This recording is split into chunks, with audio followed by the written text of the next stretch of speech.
Hi folks, Coach Jeff here. Wanted to talk to you today about blocks and resets and even speed ups. If somebody hits a drive from the baseline and they hit it fast at me, I want to keep them back at that baseline. If I can get a chip and bring them up and have them pop it up to me, that's great. But if they're very fast and I know they can get there in time and I'm not real sure about my chip, I'm going to try to set it back to the baseline. In this video, we're going to show you how to defeat players that like to hit it hard, especially from the baseline. We're going to cover two different strategies and show you how and when to use them. One of the things that I run into with my students is every time they try to block it, they block it low into the net, or they block it high and it goes out deep. So I wanted to kind of tell you and explain to you with one of my students, Angela, about how I would teach a block and how I would teach a reset. So what's the difference? All right, so a block, all I'm trying to do is defend that shot. So a chip shot would be something where they hit it very low.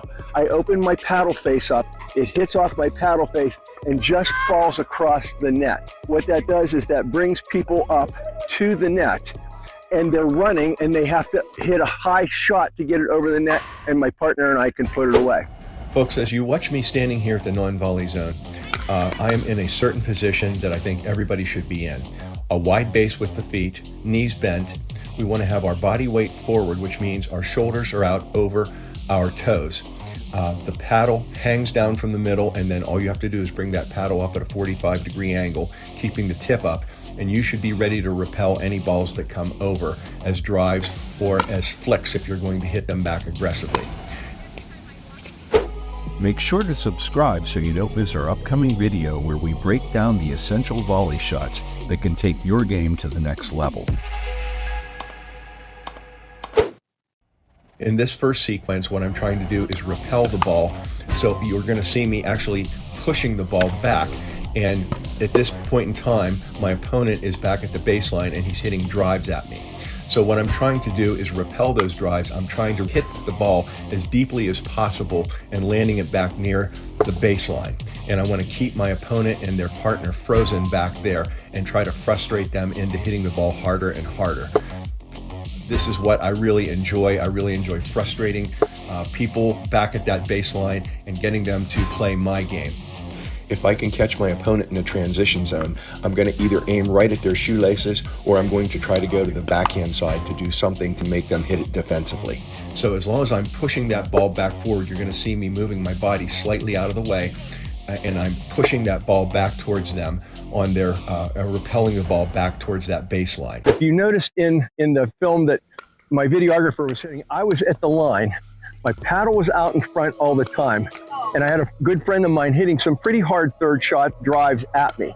And at that time, all I'm doing is turning the paddle either front way or back way. I'm trying to absorb a little bit of the impact, but then I'm just lifting and pushing. And you'll notice the paddle was going straight at the target. If it's backhand, it was going straight at the target. I wasn't coming across like this. I see a lot of my students, they try to hit like this, or they try to hit like this. I see a lot of people, we won't mention names, but a lot of people, when they try to do that, they come across their body like this. So if you hit the ball right here, that's going to be fine. But if you meet the ball out front, the further out front you hit that ball, the further right it's going to go. So we don't want to do that. So that's why we have our paddle set here. We bring it to square. We push with our butt, and we push it straight back, and we push it back towards the baseline. That's what'll keep them back. If I tell them to block, I'm telling them get that paddle out, wait for the ball, and then push it right towards that target. And my goal is to get it back as close to the baseline as I can so that they can't move in. That's one goal. In the second sequence, I'm assuming that they're hitting hard shots from the baseline. They're expecting me to repel the ball back there so they can hit another hard shot. But what I'm actually doing then is absorbing that ball. And you'll notice my paddle is actually, as I hit the ball, it's actually falling back just slightly. But what that's doing is as the paddle falls back, I'm also angling it slightly upward so that it just chips the ball over the net and it lands with backspin. So my goal is to get them so that they cannot get to the ball. But even if they do get to the ball, they're going to be running fast. The only chance they're going to have to get the ball over is to pop it up. And once they pop it up, myself or my partner We're going to be sitting there waiting for the ball. The second set of shots you saw me do is if they're sitting back there and they're behind there and I see their weight on their back foot, what I'm going to try to do is absorb that shot, let the paddle really bank away so that it just pops over and dies right here. I get more points like that because I lull my opponents into sleep. So we're sitting back here, I hit one, I'll hit two, back at the baseline, they hit it to me again. This time I'll just hit my paddle, I'll open the face of it, let the paddle do all the work. I won't even push it. It'll just come over and land right in here. And that's the end of the rally. So you got to learn to do both. When we're doing this, we're trying to let the paddle absorb some of the shock. So if I'm back here at the kitchen line, I'm getting low, I'm bracing myself, and then I'm pushing, I'm lifting, using my shoulder, lifting my legs, my calves, my thighs, and I'm doing this. I'm not doing this. We have to be in our position where our paddle is just above the net. I like a little slightly bias on backhand because our backhand covers the whole court, where our forehand kind of stops about here. So this is my chip shot right here. If I feel good about it, if it isn't coming too awful fast, I'll even add a little cut shot to it. So if you put your paddle down like this, use your wrist. Don't do this. Do this, come across the ball a little bit. What that's going to do, it's going to cause backspin. When it lands, it's going to bounce softer.